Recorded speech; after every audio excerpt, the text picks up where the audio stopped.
क्या एक सैनिक जो सियाचिन की बर्फीली चोटियों पर दुश्मन से लड़ सकता है, उसे किसी अधिकारी के जूते पॉलिश करने या कुत्ता घुमाने के लिए तैनात किया जाना चाहिए? यही वह सवाल है जिसने देश में सहायक प्रथा, सहायक सिस्टम को लेकर गंभीर बहस छेड़ दी। त्याओशी सिंह द्वारा लिखे गए लेख ने इस मुद्दे को राष्ट्रीय चर्चा का विषय बना दिया। In the British period, Indian soldiers were often forced into servant roles for British officers. The Shaik system was part of the army's labor exploitation. यह प्रथा, जो कभी औपनिवेशिक काल में ब्रिटिश अधिकारियों के बैटमैन सिस्टम से शुरू हुई थी, आज भी इंडियन आर्मी में किसी न किसी रूप में मौजूद है।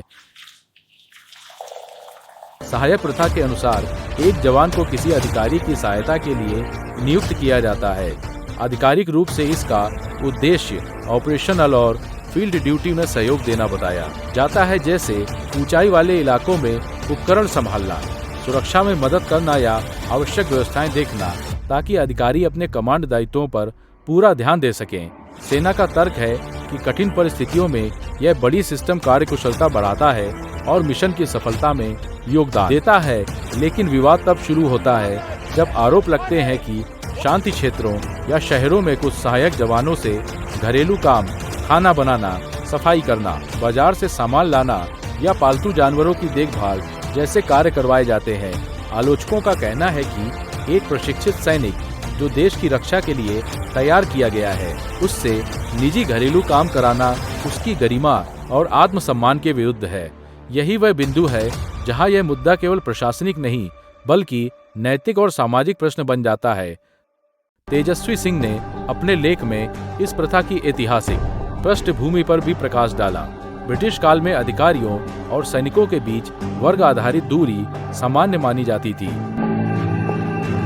लेकिन स्वतंत्र भारत में जहां संविधान समानता और गरिमा की गारंटी देता है, क्या ऐसी परंपराएं प्रासंगिक हैं? यह सवाल केवल सेना पर नहीं बल्कि हमारे सामाजिक ढांचे पर भी लागू होता है। क्या हम अनजाने में औपनिवेशिक मानसिकता को आगे बढ़ा रहे हैं? Gentlemen, you are to follow British colonial rule to the letter. Discipline and order are paramount. Is that understood? Yes, sir. इस बहस का एक और महत्वपूर्ण पहलू है मनोबल, मोराइल। सेना में मनोबल केवल भावना नहीं बल्कि युद्ध क्षमता की नींव है।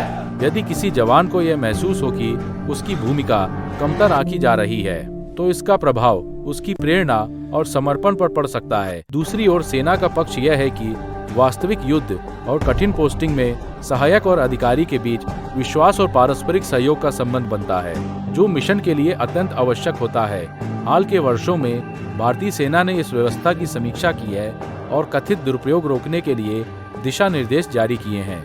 रिपोर्टों के अनुसार प्रयास किया गया है कि सहायक की भूमिका को केवल ऑपरेशनल जरूरतों तक सीमित रखा जाए। यह दर्शाता है कि संस्था स्वयं भी बदलते समय और सामाजिक अपेक्षाओं के प्रति संवेदनशील है। अंततः सहायक प्रथा पर बहस केवल काम के बंटवारे की नहीं बल्कि सम्मान और समानता की है। एक लोकतांत्रिक राष्ट्र में जहां हर सैनिक राष्ट्र की सुरक्षा का प्रतीक है, यह आवश्यक है कि उसकी गरिमा अक्षुण्ण रहे। सुधार का अर्थ परंपरा को तोड़ना नहीं बल्कि उसे समयानुकूल बनाना है। जब हम अपने सैनिकों को सलाम करते हैं तो वह सलाम केवल उनकी वर्दी को नहीं बल्कि उनके आत्मसम्मान और बलिदान को होता है।